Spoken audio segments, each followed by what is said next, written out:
Hello, Sylvester and Komo here with yet another video. In this video, I'm going to show you how to hijack the minds of hiring managers so they call you for job interviews. Now, I know that statement sounds hypey, okay? But I have everything to prove it to you step by step, okay? I'm going to walk you through some case studies to show you how this can be done, okay? How it has already been done successfully with some of my clients and how you can do same in your own case. And uh, in my last video, you remember I told you 5 things that everyone ought to know when it comes to getting job interviews. And to be more specific, I talked about the 5 elements that make the VIP resume super powerful. And one of the elements was the third element, which was um, fascination statements. So I talked about how to create fascination, how to create rapport, how to create curiosity, how to create trust with a hiring manager. Okay, the person who is reading your resume. Today, I want to go deeper into that concept. I want to show you how really powerful that technique can be, and how you can use it to really enter the conversation that's already going on in a hiring manager's mind so that you can literally force them to call you for job interviews. Now, first off, let's look at what is being done traditionally. What you see on the screen here is a traditional resume. You can instantly recognize here, this is like the experience section of a traditional resume. So somewhere here you have the description of the position, and then you have the start date, end date of that position, and then you have under it a list of responsibilities. Okay, so that's basically the structure. So I call this kind of resumes me too mediocre resumes, and this is for a good reason. And that is because this resume basically talks about what the candidate is responsible for, but it doesn't talk about what the candidate, how the candidate can perform that responsibility in a unique way. So let's imagine that you have a pile of resumes in front of you. You're a hiring manager, and let's say most of the resumes they are talking about similar responsibilities, and the responsibility one of the responsibility that comes time and time again through the resumes you're going through is the fact that people are saying they are responsible for preparing and delivering on annual sales budget, which is something that is mentioned on this resume here. So let's take for example preparing and delivering on annual sales budget. That is a responsibility, and most of the candidates say they can do that, and that is what one of the things that is required for the job, which is described in the job description for that job. Okay, but here's the problem, and practically there are two problems here.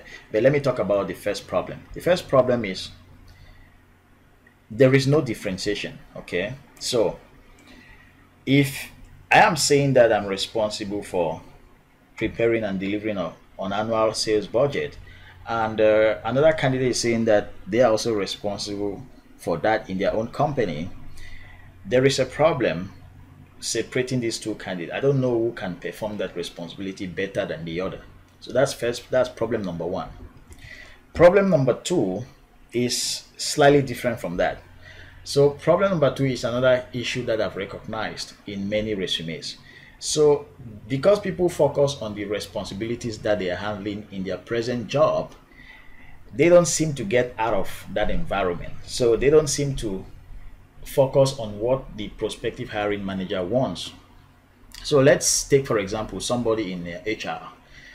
They are HR business partner, and one of their responsibilities is, let's say, managing the company's healthcare program, and another one of their responsibility is managing the company's site clinic. So some companies have a clinic that is created purposefully for the employees, and most other companies may not have such a facility.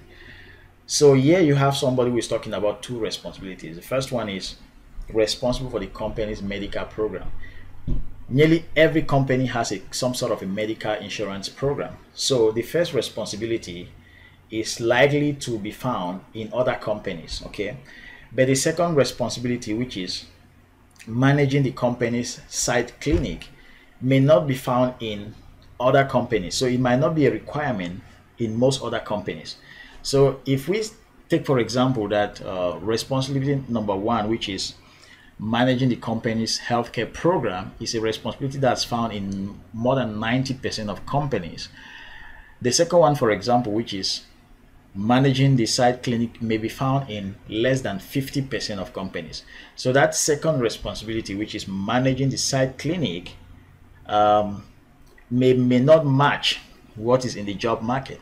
So most people have those kind of responsibilities in their resume, things that are relevant only to their present company and that might not be relevant to their prospective employer's company.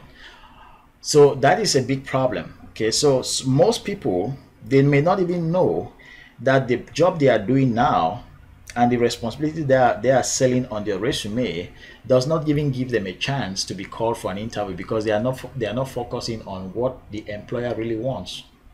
So the first thing to solve that problem, we do, and this is very important, we do what we call responsibility targeting. Okay, so it's a process that I take you through to show you, and it's a simple process. Okay, it's just to brainstorm to find out those responsibilities that cuts across the board in your industry, and that offers you a chance in the job market.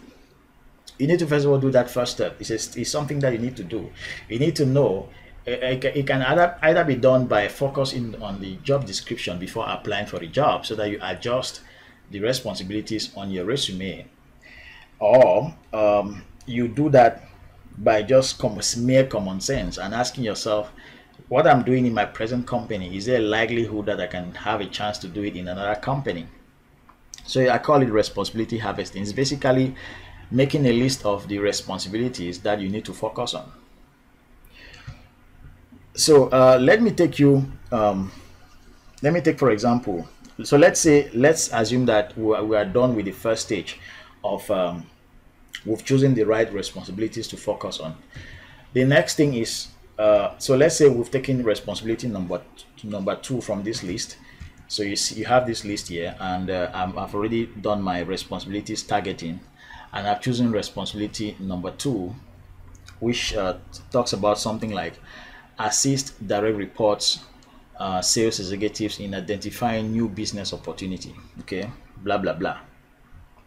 And responsibility number seven, which talks about manage, inform, and motivate direct reports in order to deliver sales and distribution activities superior to competition in respect to both core and added value services. So those are, like, let's say those are two responsibilities that are coming from my list of targeted responsibilities. So I want to use these two responsibilities to show you what you should do differently, okay, following the VIP resume process. So I've just shown you what everybody does, and I've shown you the two big mistakes with that process, and I want to show you the new process. So let's assume that you have these two responsibilities, responsibility number 7 and responsibility number 2. I want to show you how you can apply the new process on those two responsibilities. So normally the question you might be asking is, once I've done my responsibilities targeting, what if I just go ahead and then do the same thing the traditional way? Obviously, you know that that is wrong. You don't want to do it that way, because there you will just be communicating just like everyone else. Instead, you want to do what I call the gold digging process. Okay, so the gold digging process is a term that I devised. Okay, and it's based on the fact that nearly every candidate has something in them that they don't know how to express. Okay, they have done lots of things in their present employer's company and in the past that if they can successfully communicate that to a prospective employer, they can get a chance to be called to the interviews. But the problem they have is that they don't know how to communicate that thing. At times, they don't even know what is important to a prospective employer. So when I talk about the gold digging process, it's like literally digging uh, to find those things that you have that are considered gold by a prospective employer. Okay, so it's like mining for gold. So how does the process work? So let's say you have you have those responsibilities that you've already chosen, and there are some questions that you need to ask yourself to take yourself through that gold digging process. So remember, there are certain things that a hiring manager is interested in. And if you're not talking about, if you're not addressing those things, then you are not communicating. Okay. So have you ever been with someone and you're talking with them and you talk to them for a while and you realize that they were not listening to you? And then you say something that gets their attention and they say, now you're talking. Okay. So there are certain things that you say that the hiring manager says, okay, now you're talking. So one of the questions that every hiring manager, basically there are 7 questions. Okay, there are 7 questions that cuts across all the questions that are asked in a job interview, nearly all. Okay, after some research that I've done for more than 3 years, I've realized that everything boils down to those 7 questions. So the first question is, when you're talking about any responsibility that you're handling, the first thing that the hiring manager wants to know is, what kind of problems can you solve with that responsibility? Okay. Another question they want to know is, what kind of results can you achieve with that responsibility? And the next thing they want to know is, what accomplishments have you had under that responsibility? And the next thing is, what challenges or obstacles did you face when executing that responsibility? Those are things they want to know. Now, again, they can put these things in several types of phrasing. They can use different questions in an interview, but basically, they are talking about these key things. The next thing they want to know is, they want to know what is your unique ways of doing things or your unique solutions. How do you approach things differently to get outstanding results? There is a saying that if you do things the same way, you will not get different results. So every hiring manager wants to know, if a candidate is exceptional, then they have a different approach to problem solving. Okay, they have some unique approaches or unique solutions. They want to know those things. The next thing every hiring manager wants to know is, they want to know if you've made mistakes in the past, and they also want to know what you've learned as lessons from those mistakes. So those are the 7 things. Okay, so most of the time they might ask you in an interview that, tell me about a mistake you made, or tell me about your weaknesses. Actually, what they are trying to say here is this question number 6. They are asking you of the mistakes you made, because if you already know your weak points, then maybe you're already working on those and you already have some solutions or some strategies to overcome those weak points. Or if you've made some mistakes in the past, they may be reassured by the fact that you've already committed those mistakes and now you have experience on how to avoid those mistakes. And that is why they are hiring you, because they are hiring you because you have experience, which is valuable. So those are the key questions that are going on in a hiring manager's mind. So when I talk about the gold digging process, it's basically finding answers for those 7 questions and communicating them in your resume. So basically, that's what we do. So we'll take that second responsibility, which is assist direct reports, sales executives in identifying new business opportunity, prospect and appoint new accounts based on commercial viability in designated areas within the region. So we'll ask ourselves, with respect to that responsibility, what are the problems we can solve? Okay, what are the results we can achieve? What are the accomplishments we've had? What are the challenges we faced? What are the unique solutions? What are the mistakes? What are the lessons? So those are the things that make sense to a hiring manager. That's what they want to know about. So we do the same thing for all the responsibilities in our list. Remember the list of um, targeted responsibilities that I showed you initially. So we go through that list and we find answers to these 7 questions for each of those responsibilities. Now, this is where what everybody does. If you are used to going through resumes, or you've been going through your own resume, you realize that most people focus on question number 3. So they talk just about their accomplishments, and they limit themselves to their accomplishments, what they have accomplished for their present or past employer. They don't talk about what problems they can solve for the future employer, or what problems they have solved for the past employer. They don't talk about the results they've achieved. They just focus about accomplishments. They don't also talk about challenges, okay, that they have faced. They don't talk about unique solutions. They don't talk about mistakes. They don't talk about lessons learned. All of those things. So it's like, look at it this way. Imagine that you have a line that represents uh, trust, okay? So remember, if a hiring manager is reading your resume, they have a problem. You have a trust problem, so they don't trust you yet. So let's say the red dot represents where you are, and the green dot represents where you want to be in terms of trust. So you want to move the line from left to right. Okay, you want to move from lower trust, from a low trust level to a high trust level towards the right. So how do you do that? Now, anytime you answer those questions, so anytime you answer those questions that are in the hiring manager's mind, you move towards higher trust. Okay, so let's say you talk about your accomplishments, which is what most people do. Basically, there's a small level of trust there. Most hiring managers don't even believe that nowadays, because they realize that people just create fake accomplishments. So people might say, achieve 25% increase in sales. Now, there is no way to prove that. So the hiring manager is a little bit skeptical about those kind of claims. But let's just say it represents a little amount of trust. But see how it gets even better if you can provide answers to those other questions. So let's say you talk about the problems you can solve for the prospective employer, or the problems you've solved in the past.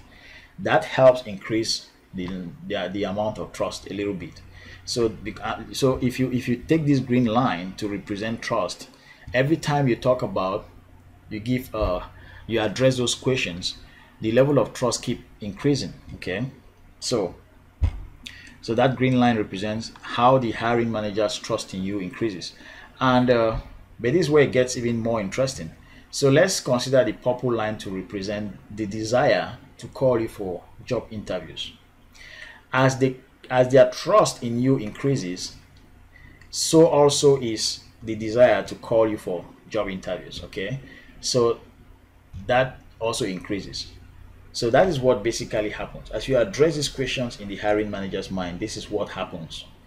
It increases the probability for you to be called in an interview. But again, as I told you, most people simply focus on the accomplishments. They leave all the other questions unanswered. They create a vacuum in the hiring manager's mind, and you become questionable, and it creates a lack of trust. So there's very low level of trust. So if you just focus on just the third question, you can see that there's a very little amount of trust there. Okay, so all the other questions you are not having answers for. So your level of trust is very low, and so too is the desire to call you for job interviews.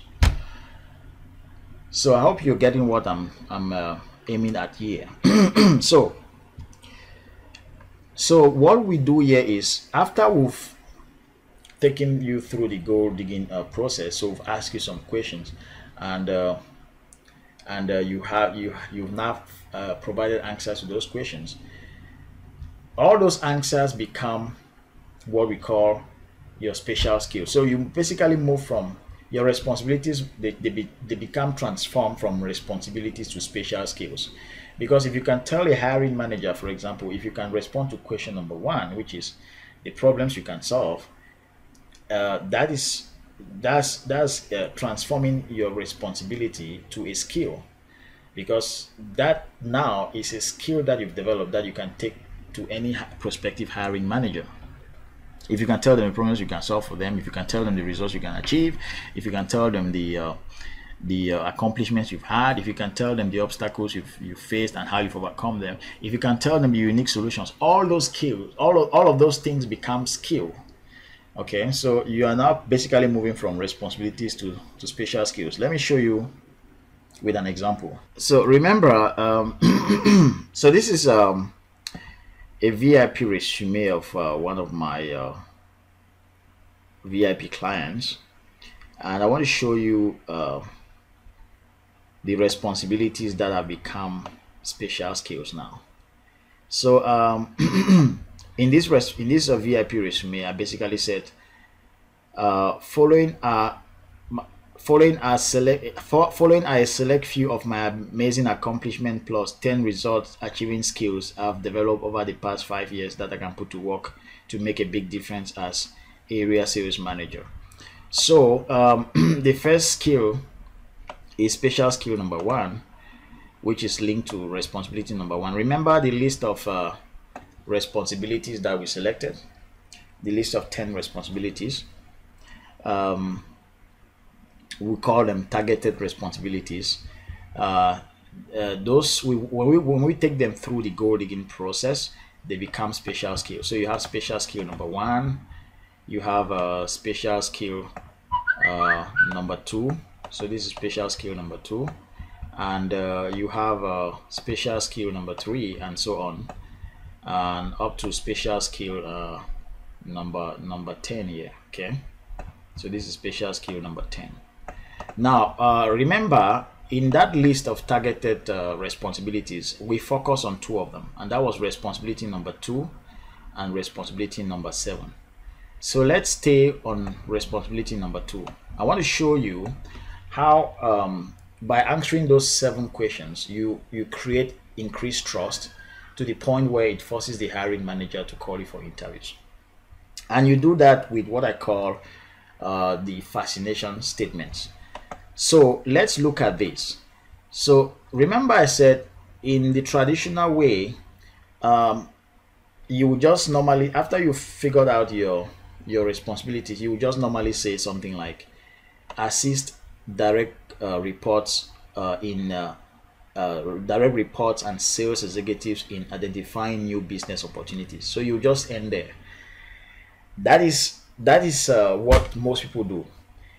But with the VIP resume approach, we go further. Okay, so we go and determine, we answer those 7 questions, and when we answer those questions, we have key information that when we share in the VIP resume, it creates trust with the hiring manager. So here's an example.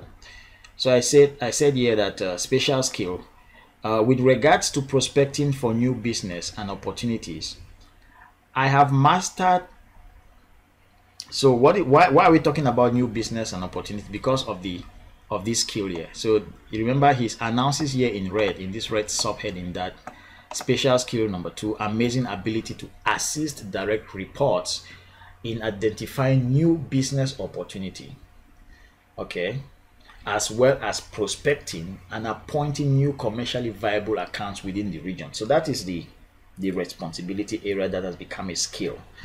Now, if he just ends there with that summary description, it will just be like everyone else.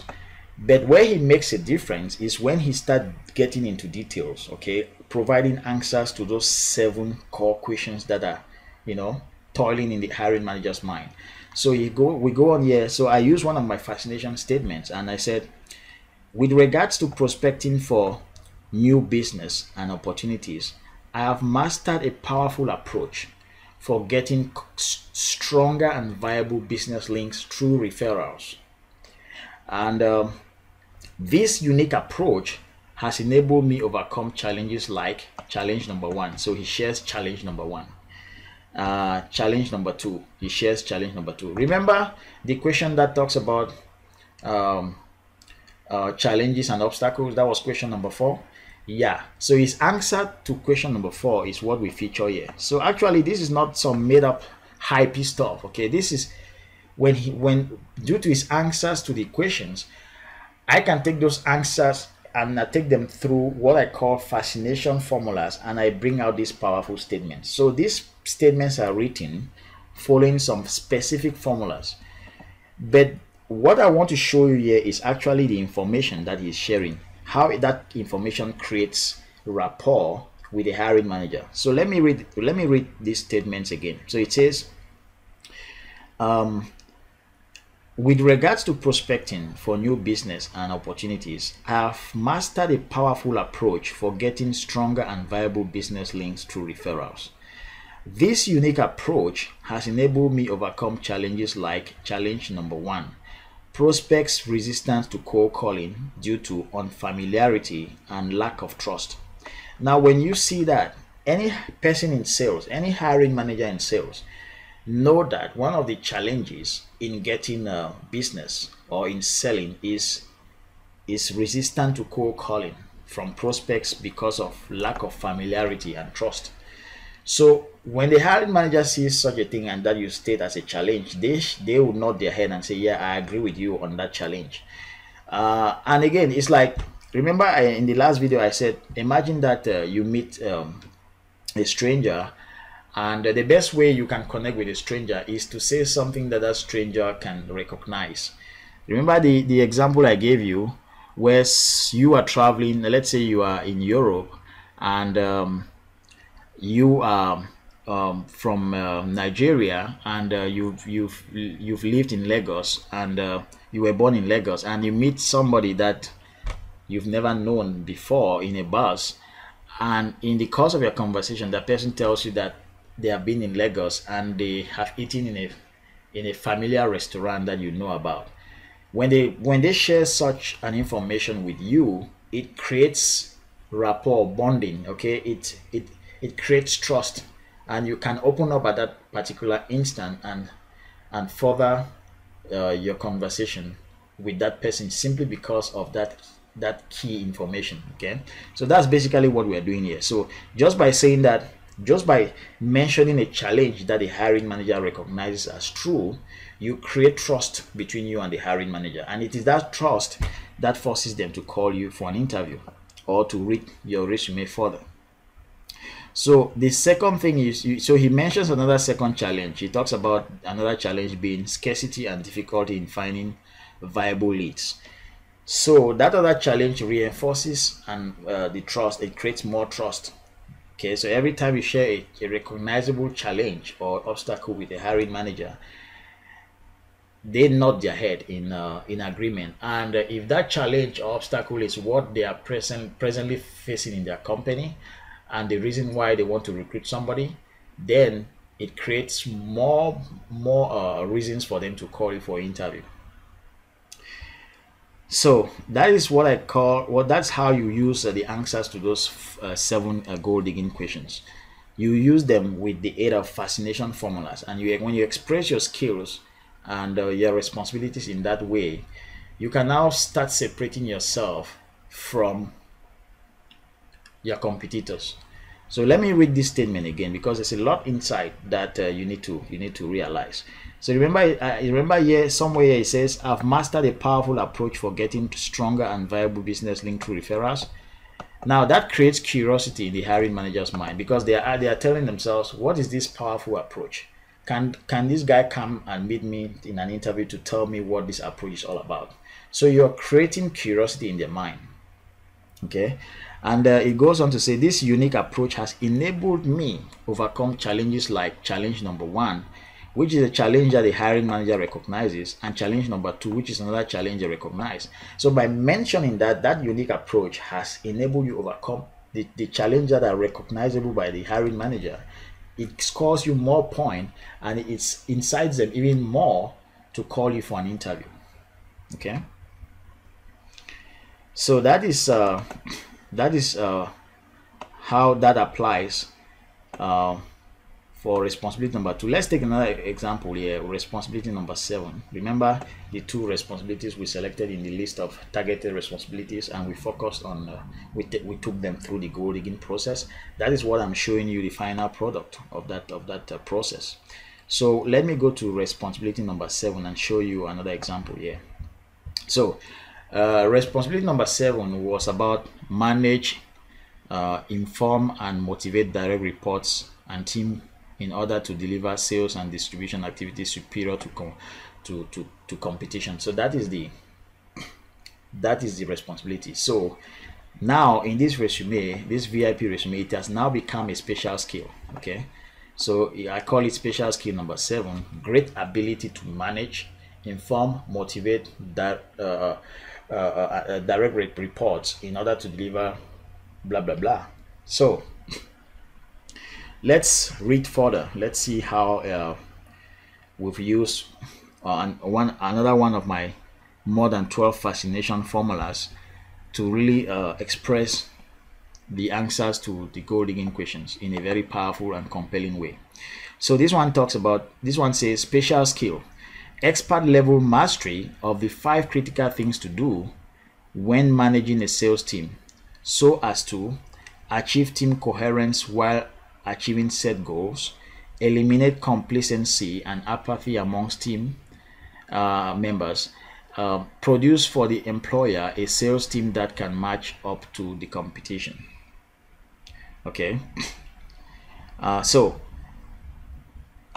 what does that, how does that work on the hiring manager? So yeah, basically I'm saying that I have an expert level mastery of 5 critical things to do.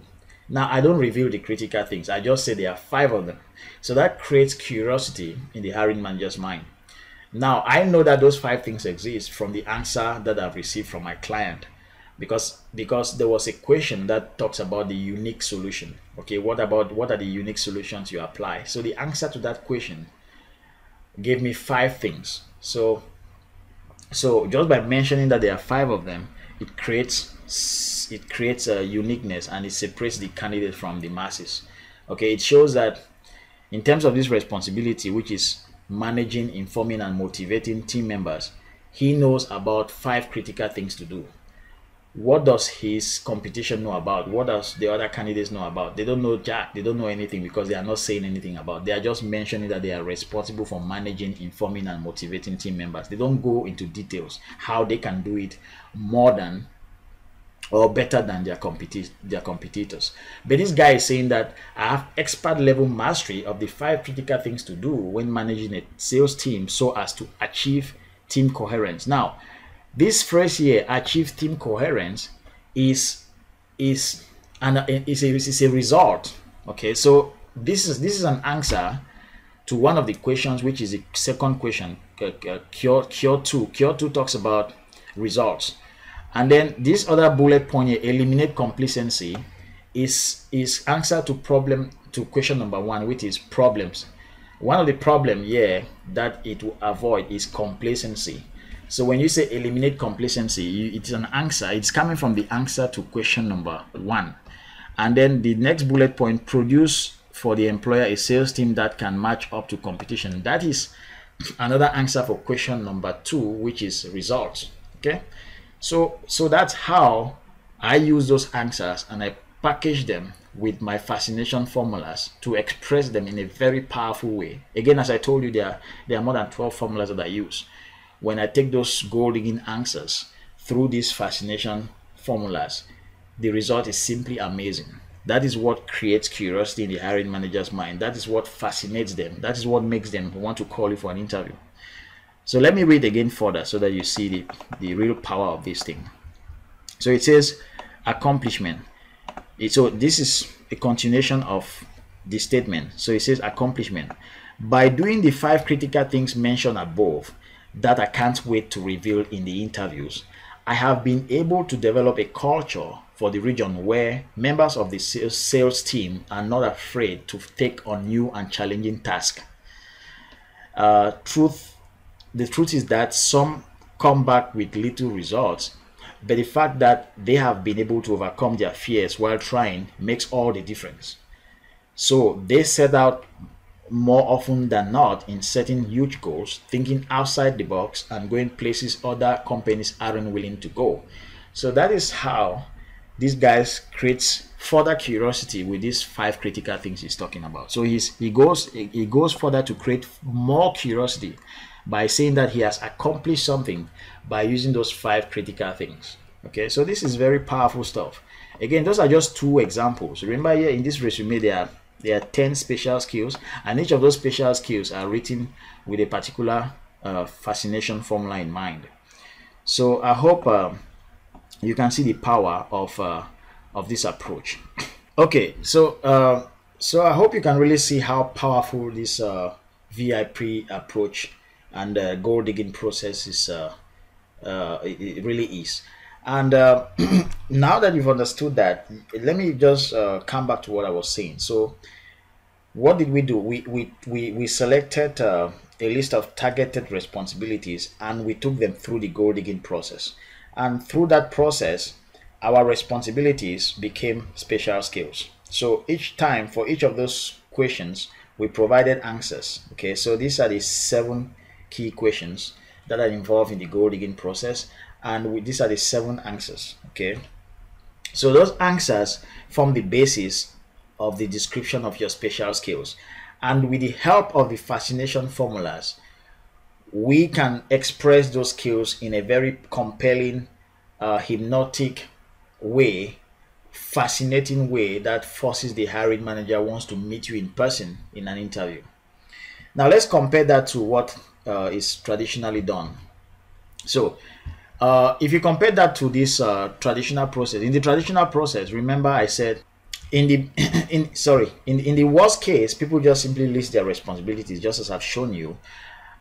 In the best case, they might go and talk about their accomplishments. So some people convert what seems like a responsibility to an accomplishment, and so they focus on question number 3, which is the accomplishment question of the 7 questions. So all the other questions, they are ignored. Okay, so in that case, they improve the process. So they improve it, but very slightly. So instead of talking about just responsibilities, they try to talk about accomplishments, but that in itself is still insufficient, because there are still other boxes here that are lacking information. So there is still a vacuum in the hiring manager's mind. There's lots of questions in their mind that you've not answered, and because you've not answered those questions, you cannot earn their trust.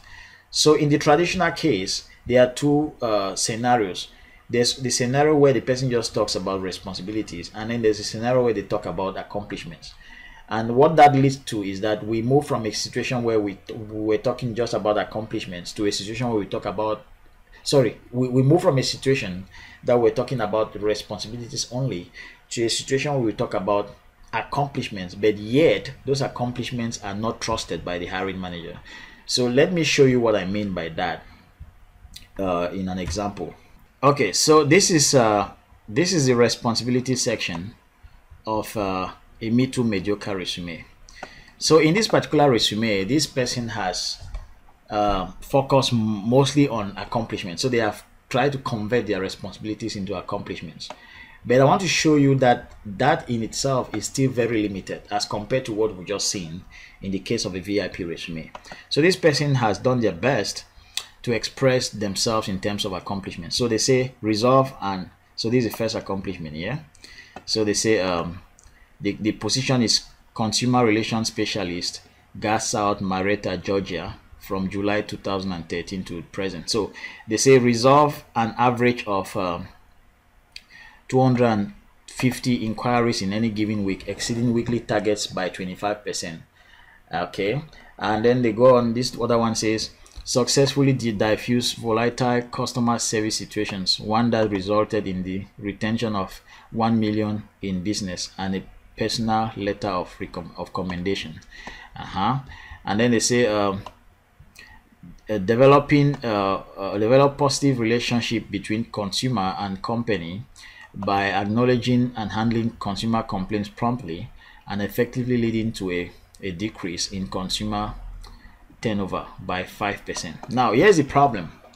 All of that sounds sexy a little bit, but the problem is that there's lack of trust, because everybody can make up these percentages, these figures. You need to back them up with some trust. You need to give some more explanation. So compare that to a situation, to the previous situation we saw. In the previous situation we saw the candidate talking about their challenges. And because they talked about challenges that are recognizable by the hiring manager, they create rapport. They talk about problems that they can solve. By talking about those things, they create rapport. And if they happen to talk about an accomplishment after all of that is said and done, it is more believable than if they just went outrightly and started talking about their accomplishments. So they spend time to first of all create rapport and trust with the hiring manager before even revealing their accomplishments. Okay, so let me give you another example here. So if you go down here, this is another example here. It says awarded top salesperson recognition for exceeding set productivity targets by 15%. That sounds good, but the problem is that most hiring managers don't believe that, because most people can say that, okay, and most people do say it in their resumes. But let me show you how you can do that in a better way. Okay, so let me illustrate that with the same responsibility number 2 that we selected previously. So remember this responsibility where we said special skill with regards to prospecting for new business and opportunities. I've mastered a powerful approach for getting stronger and valuable business links through referrals. This unique approach has enabled me overcome challenges like challenge number 1, prospects' resistance to cold calling due to unfamiliarity and lack of trust. Challenge number 2, scarcity and difficulty in finding viable leads. Now, remember I said those two challenges, just by sharing them with the hiring manager, it creates rapport, because they nod their head in agreement. Yeah, so once they have created rapport and trust and likeness, they now go ahead to announce their accomplishments. So they say here, huge accomplishment.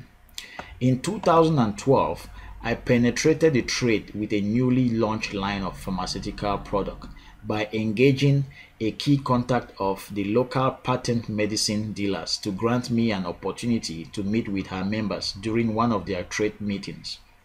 So that's a story.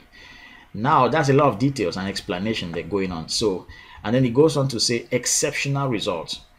Through that one single referral, I was able to reach over 800 patent medicine dealers with our product. Okay.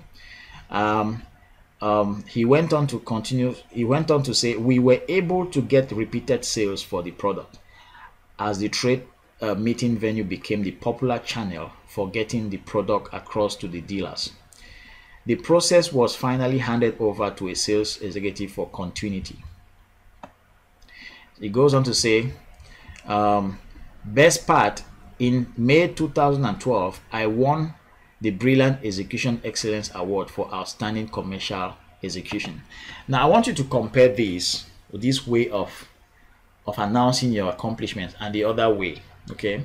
So the other way just basically talks about just ditching out the accomplishments like that without creating trust first. But this guy spends his time here talking about challenges, which creates rapport with the hiring manager, before even going now to talk about the accomplishment. And even before talking the accomplishment, he spent some time setting up the scene. Okay, so it's like in a movie, there's what they call the plot. If the plot is wrongly done, the rest of the movie would not be understood. Okay, so or will not be appreciated. So that's what's happening here. So we use a story to announce the accomplishment. So we start by saying what happened. We said huge accomplishment. So this statement here announces that we want to talk about an accomplishment here, and then we go about to talk about. We say in 2012, I penetrated the trade with a newly launched line of pharmaceutical product by engaging a key contact of the local patent medicine dealers to grant me an opportunity to meet with her members during one of their trade meetings. Okay, so there's a lot of explanation going on here.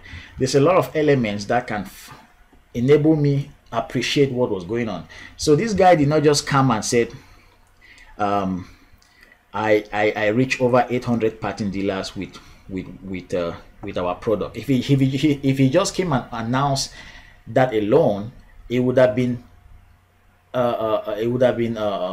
untrustworthy. Okay, but because he set the stage for that, that particular statement is easily accepted and is easily believable. Okay, because he first of all said that he penetrated, he contacted one of their members who granted him opportunity to talk to the rest of the members, and that is how he finally reached over 800 of them.